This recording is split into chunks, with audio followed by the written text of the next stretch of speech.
நாடாளுமன்ற உறுப்பினர்கள் 37 பேர் கலந்து கொள்ளாத ஒரு நிலையிலே அந்த கூட்டம் இன்று நடத்தப்பட்டிருக்கிறது. இந்த கூட்டம் நடத்துவதற்கான அடிப்படை காரணம் என்ன அப்படிங்கிறது தெளிவாக இல்லை. ஏன்னா இதே போல ஒரு கூட்டத்தை எங்களுடைய கழகத்தின் தலைவர் அண்ணன் தளபதி அவர்கள் முதலமைச்சராக இருந்தபொழுது 5/3/2025 நடத்தியிருக்கிறார்கள். டீலிமிட்டேஷன் பற்றி எல்லா கட்சிகளுடைய கருத்துக்களை தெரிந்து கொள்வதற்காக அவர் முதலமைச்சராக இருந்தபோது ஒரு கூட்டத்தை நடத்தியிருக்காங்க. அந்த கூட்டத்தில் தாவேகாவின் சார்பிலே இன்று அமைச்சராக இருக்கக்கூடிய அந்த கட்சியுடைய பொதுச் செயலாளர் ஆனந்த் அவர்கள் கலந்து கொண்டு அங்கே நிறைவேற்றப்பட்ட தீர்மானங்களை ஏற்றுக்கொண்டு கையெழுத்து போட்டிருக்காரு. அந்த தீர்மானங்களின் அடிப்படையிலே நம்முடைய திராவிட முன்னேற்ற கழக ஆட்சி பொறுப்பில் இருந்த பொழுது அத்தனை கட்சிகளும் பிஜேபி நீங்களாக மற்ற கட்சிகள் எல்லாம் ஏற்றுக்கொள்ளப்பட்ட ஒரு தீர்மானத்தை சட்டமன்றத்திலே நிறைவேற்றியிருக்கிறார்கள்.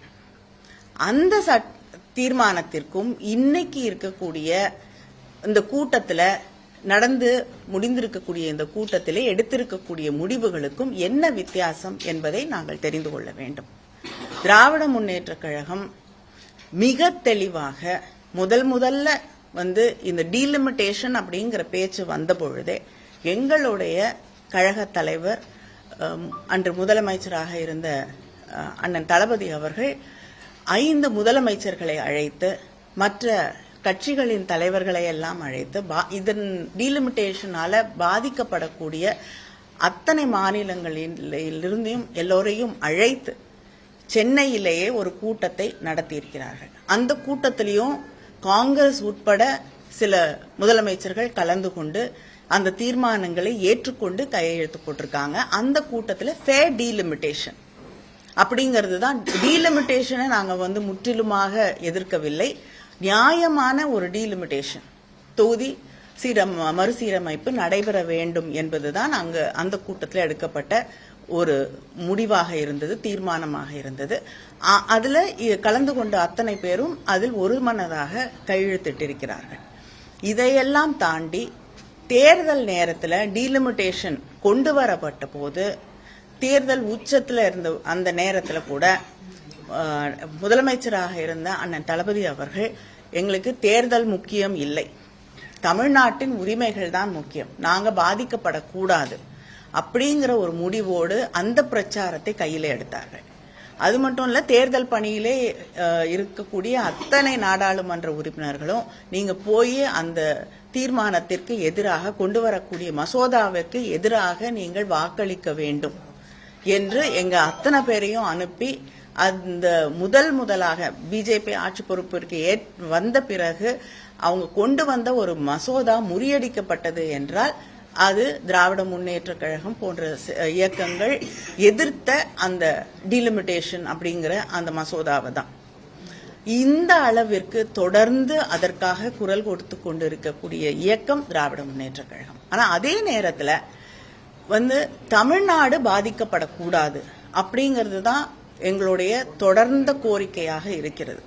நாங்கள் வைத்திருக்கக்கூடிய தீர்மானங்களின் அடிப்படையிலே போன முறை அந்த மசோதா கொண்டு வரப்பட்ட போது நாடாளுமன்றத்தில் எங்களுக்கு எதெல்லாம் ஏற்றுக்கொள்ள முடியாது என்பதை மிக தெளிவாக எடுத்து வைத்திருக்கிறோம்.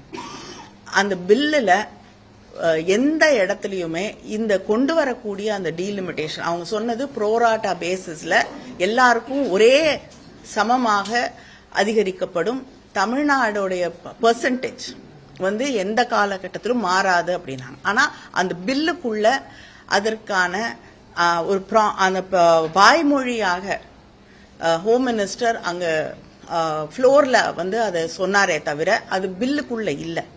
அதனால் நாங்கள் இதை ஏற்றுக்கொள்ள முடியாது என்று நிராகரித்தோம். இப்ப அடுத்த முறை பில் வரப்போகுதுன்னு பரவலாக பேசப்படுகிறது. ஆனா இதுவரைக்கும் ஒன்றிய அரசாங்கம் எங்களை அழைத்தோ எதிர்கட்சிகளை அழைத்தோ பேசியதாக எங்களுக்கு தகவல் இல்லை. ஒருவேளை ஒரு சில பேரிடம் பேசியிருக்கலாம். ஆனா திராவிட முன்னேற்ற கழகத்தை இதுவரை அவர்கள் அழைத்து இந்த பில்லை நாங்க மாற்றி அமைத்து கொண்டு வருகிறோம் என்று எந்த தகவலும் கிடையாது. இந்த செஷன்ல கொண்டு வரதற்கான வாய்ப்பு இல்லை என்பதுதான் எங்களுக்கு தெரிவிக்கப்பட்டிருக்கக்கூடிய செய்தி. அதனால இந்த சமயத்துல பில்லும் இல்ல, பில்லோடைய வரைவு கூட ஒரு வரக்கூடிய பில்லு என்னென்ன சேஞ்சஸ் இருக்கு, என்ன மாற்றங்கள் செய்யப்பட்டிருக்கு அப்படிங்கறத பத்தி எந்த விதமான தகவலும் இல்லை. பில்லோட காப்பி சர்க்குலேட் பண்ணப்படல. அப்படி இருக்கும் பொழுது பழைய பில்லுக்கும் இங்க இப்ப புதுசா வரும் என்று நாம் நினைக்கக்கூடிய பில்லுக்கும் என்ன பெரிய மாற்றம் இருக்க முடியும்? இதற்காக இந்த கூட்டம் கூட்டப்பட்டு யார் அந்த கூட்டத்திற்கு பின்னணியிலே இருக்கிறார்கள், யார் இவர்களை இந்த அரசாங்கத்தை இயக்கி கொண்டிருக்கிறார்கள்? அதை தாண்டி ஒரு கூட்டம் நடத்தணும்னா ஒரு அரசாங்கம் கட்சி தலைமைக்குத்தான் கடிதம் எழுத வேண்டும். ஆனா சீஃப் செக்ரட்டரி இண்டிவிஜுவல் எம்பிஸ்க்கு கடிதத்தை அனுப்புகிறார்.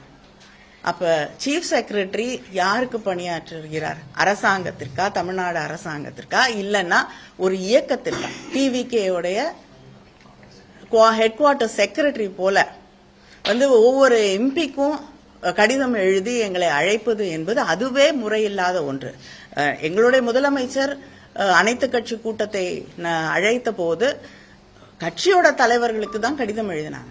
யார் அனுப்புறது என்று கட்சி தலைமை முடிவு செய்ய வேண்டும். அதனால எம்பிஸ்க்கு தனியா நீங்க கடிதம் எழுதுவது என்பதே முறையில்லாத ஒன்று.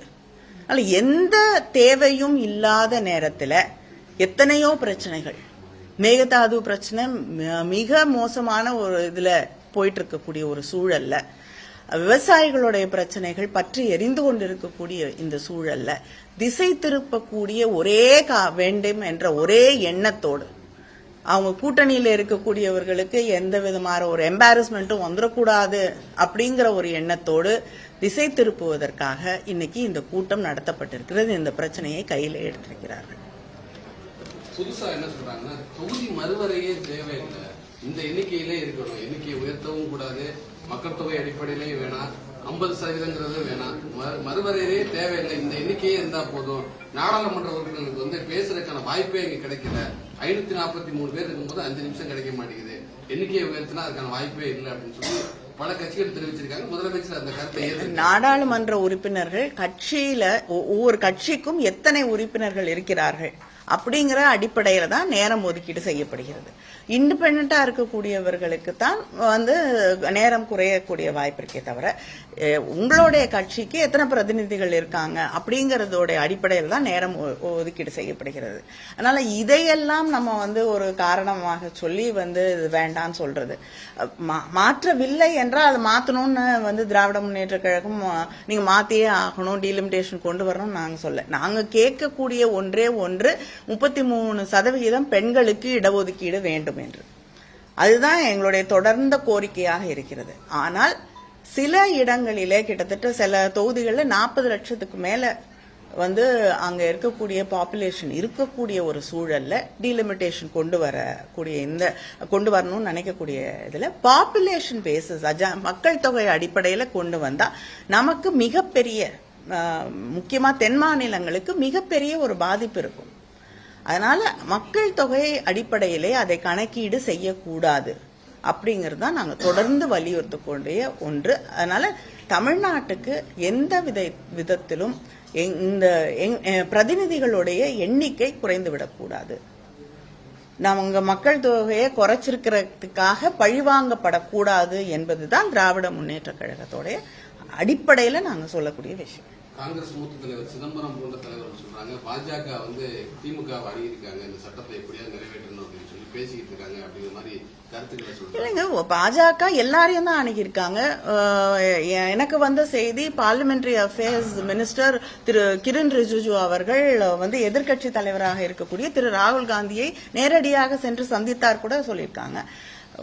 ஒரு பில்ல கொண்டு வரணும்னா எந்த இவர்கள் வேணா யாரையும் சுமூகமாக அணுகி பேசாமல் இருக்கலாம். ஆனா பொதுவாக நாடாளுமன்றத்துல ஒரு பில் கொண்டு வரணும்னா எல்லா தலைவர்களையும் அழைத்து பேசுவார்கள். ஆனா இந்த போன தடவை தோற்கடிக்கப்பட்ட பில் இப்ப மறுபடியும் கொண்டு வர போகிறோம், அதனால அதை பத்தி நாங்க பேச வேண்டும் என்று திராவிட முன்னேற்ற கழகத்தை இதுவரை யாரும் அழைத்து பேசவில்லை. திமுக போராட்டத்துக்கு பின்னாடி சீட்டு மொத்தமா 60 சீட்டாக உயர்கிறது அப்படின்னு ஒரு செய்தி இருக்குது. இது வந்து திமுக கிட்ட வெற்றியா, ஃபேர் டீலிமிட்டேஷனுக்கு ஒரு ஆதரவான ஒரு நிலையா? நிச்சயமா வந்து நம்ம எந்த விதத்திலையும் பாதிக்கப்படாமல், இப்பொழுது இருக்கக்கூடிய சதவிகிதம் குறைக்கப்படாமல் நம்முடைய எம்பிஸோட எண்ணிக்கை அதிகரிக்கப்படும் என்றால் தொடர்ந்து எங்களுடைய தலைவரும் திராவிட முன்னேற்ற கழகமும் இதற்காக நாங்கள் போராடி கொண்டிருக்கிறோம், வாதாடி கொண்டிருக்கிறோம். திரு ராகுல் காந்தி அவர்கள் வந்து இதை வந்து நேரடியாகவோ அல்லது மறைமுகமாகவோ ஆதரித்தால் அது எட்டப்பன் வேலை அப்படின்னு குறிப்பிடுறாங்க. அதே மாதிரி பிரவீன் சக்கரவர்த்தி வந்து இல்ல வந்து யார் எட்டப்பர்கள் யார் எட்டப்பர்கள் இல்லன்னு தேர்தல் முடிவுக்கு பிறகு யார் யார் எப்படி நடந்துகிட்டாங்கிறத பார்த்து மக்களுக்கு மிக தெளிவாக தெரியும். அதனால யார் எட்டப்பர்கள்னு தமிழ்நாட்டு மக்களுக்கு தெரியும். யார் முதுகில் குத்தியவர்கள், யார் வந்து நேர்மையாக மக்களோடு அரசியல் செய்கிறார்கள்னு தமிழ்நாட்டு மக்களுக்கு தெரியும். இன்றைய கூட்டத்தில் வந்து திமுகவும் பங்கேற்கல, அதிமுகவும் பங்கேற்கல. இதுல ஒரு புதிய நட்பு இருக்குன்னு சொல்லி அமைச்சர் ராஜ்மோகன் விமர்சிக்கிறார். திமுக அதிமுக இடையே ஒரு புதிய நட்பு இல்லைங்க. திராவிட முன்னேற்ற கழகமும் அதிமுகவும் மேகதாது விஷயத்திலையும் ஒரு மித்த கருத்து தான் கொண்டு இருக்கோம். பல நேரங்கள்ல ஒரே விஷயத்த ஒன்னா கூட போய் நாங்க வந்து அங்க ரெப்ரசன்ட் பண்ணிருக்கோம். அதனால இது வந்து புதுசான ஒரு விஷயம் அப்படின்றது, இவங்க புதுசா ஆட்சி பொறுப்பிற்கு வந்திருக்கிறாங்க, இவங்க புதுசா அரசியலுக்கு வந்திருக்கிறதுனால காலம் காலமாக நடந்து கொண்டிருக்கக்கூடிய பல விஷயங்கள் இவங்களுக்கு தெரியலங்கிறதுக்காக இதுவரை நடக்காத ஒன்று இல்லை.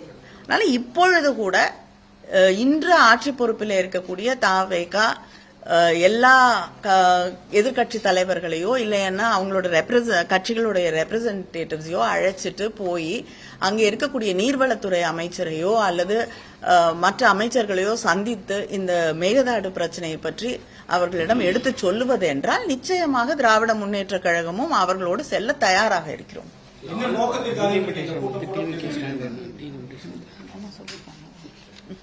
என்னங்க இன்றைக்கு வந்து தமிழக முதல்வர் கூட்டியிருக்கிற கூட்டம் என்ன நோக்கத்திற்காக இல்லைங்க, திசை திருப்புறதை தவிர வேற எனக்கு எதுவும் தெரியல. சரி, நோக்கம் அப்படின்னா இது வரைக்கும் கூட்டம் நடந்து முடிஞ்சிருச்சு இல்லையா? ஏதாவது தீர்மானம் வெளியிட்டிருக்காங்களா? இல்லைன்னா முதல்வர் வந்து இந்த கூட்டத்துல நாங்க இந்த முடிவெல்லாம் எடுத்திருக்கோம்னு வந்து சொன்னாங்களா? டிவிக்கோடைய ஸ்டாண்ட் என்ன ஏதாவது தெளிவுபடுத்திருக்காங்களா? அதனால என்ன நோக்கம்னு எங்களுக்கு தெரியல, அவங்களுக்காக தெரியுமான்னு எனக்கு தெரியல. அது அவங்களுக்கு தான் தெரியும். அது உங்களுக்கு தெரியறதுனால தான் என்ன கேக்குறீங்க.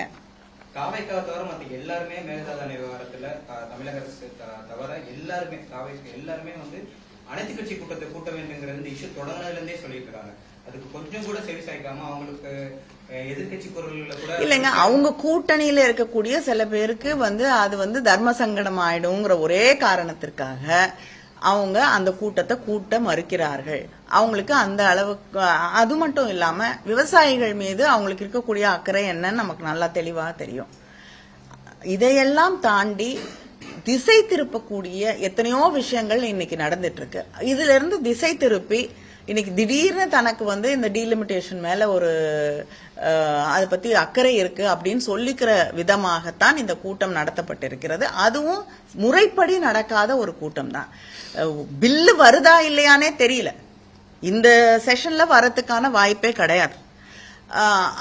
பில்லு வருதான்னு தெரியல. அந்த புதிய பில்லு என்னன்னு யாருக்குமே தெரியாது. அதுல என்ன இருக்குங்கிறது அது தெரிஞ்ச பிறகுதான் அதை நம்ம ஏத்துக்கிறோமா, எதுக்குறோமா, நிராகரிக்க போறோமா அப்படின்னு அதை பத்தி நம்ம விவாதிக்க முடியும். நம்மளுடைய பார்ட்டி ஸ்டாண்ட் என்ன, அது அப்படி அதை பத்தி அப்படிங்கிறது அந்த பில் என்னன்னு தெரிஞ்சாதான் நம்ம முடிவு பண்ண முடியும். அப்படி இருக்கக்கூடிய ஒரு சூழல்ல யாருக்குமே அது என்னன்னே தெரியாத ஒரு இதுல நம்ம அதை பத்தி விவாதித்து என்ன பயன் இருக்க முடியும்? தொகுதி மறுவரை தொடர்பா வரும் சட்டமன்ற இந்த கூட்டத்தொடர்லயே வந்து சட்டமன்றத்தில் ஒரு தீர்மானம் நிறைவேற்றப்போதா சொல்றாங்க. தொகுதி மறுவரையே தேவையில்லை அப்படின்னு. இல்லை, திமுக நிலைப்பாடு என்னவா இருக்கு? இல்லைங்க, இதுக்கு முன்னாடி கட்சிகள் வந்து ஆட்சி பொறுப்புல இருக்கிறது மாறலாம். ஆனா வந்து திராவிட முன்னேற்ற கழகம் ஆட்சி பொறுப்பில் இருந்த பொழுது தமிழக அரசு ஒரு தீர்மானத்தை கொண்டு வருகிறது, அது நிறைவேற்றப்படுகிறது. பல கட்சிகளுடைய ஆதரவோடு தான் அந்த தீர்மானம் நிறைவேற்றப்படுகிறது. அதுக்கு முன்னாடி நடந்த அனைத்து கட்சி கூட்டத்தில் தாவேகால இருந்து வந்து கலந்து கொண்ட திரு ஆனந்த் அவர்கள் அந்த தீர்மானங்களை ஏற்றுக்கொண்டு கையெழுத்து போட்டிருக்கிறார். இப்பொழுது புதுசா ஒரு தீர்மானம், பழைய தீர்மானம் இருக்கு, அந்த தீர்மானம் இருக்கும் பொழுது புதிதாக ஒரு தீர்மானம் கொண்டு வந்தா அந்த தீர்மானத்தை நீங்க நிராகரிக்கிறீங்களா, அந்த தீர்மானத்தை எதிர்க்கிறீங்களா? எதற்காக ஒரு புதிய தீர்மானம், ஒரு தீர்மானம் கொண்டு வரப்பட்ட தீர்மானத்தை தாண்டி இன்னொரு தீர்மானம் கொண்டு வரணும்னா அதற்கும் இதற்கும் என்ன வித்தியாசம்? என்ன மாத்திக்கிறீங்க? உங்களுடைய ஸ்டாண்ட்ல என்ன மாறுறீங்க? அது நீங்க தான் சொல்லணும். தொகுதி மறுவரையே தேவையில்லைங்கிற மாதிரி தீர்மானம் இல்லைங்க, போன தடவை கையெழுத்து போட்டீங்க, இந்த தடவை வேண்டான்னு சொல்றீங்கன்னா அதற்கான காரணங்கள் என்னன்னு நீங்க சொல்லணும். காங்கிரஸோட பிரவீன் சக்கரவர்த்தி வந்து இன்னைக்கு கேட்டுட்டாரு, இந்த கூட்டத்தில் நீங்க கலந்துக்காத வந்து பாஜக மீது பயமா அப்படின்னு கேட்டுட்டாரு பிரவீன் சக்கரவர்த்தி. அவரே சொல்றாரு ஆல் பார்ட்டி மீட்டிங் அப்படிங்கறதே திமுக தான் எப்பயுமே. இல்லைங்க, தேர்தல் நேரத்துல திமுகவும் காங்கிரசும் ஒன்னா போக கூடாது அப்படின்னு நினைத்த சில பேர் வந்து யாருக்காக அதையெல்லாம் செய்தார்கள் என்ற கேள்விகள் இன்னும் வந்து இருக்கத்தான் செய்து அதற்கான பதில்கள் இன்னும் கிடைக்கல. அவங்களெல்லாம் யார் இயக்குனாங்கன்னு தெரிஞ்சா நாங்க பதில் சொல்ல முடியும்.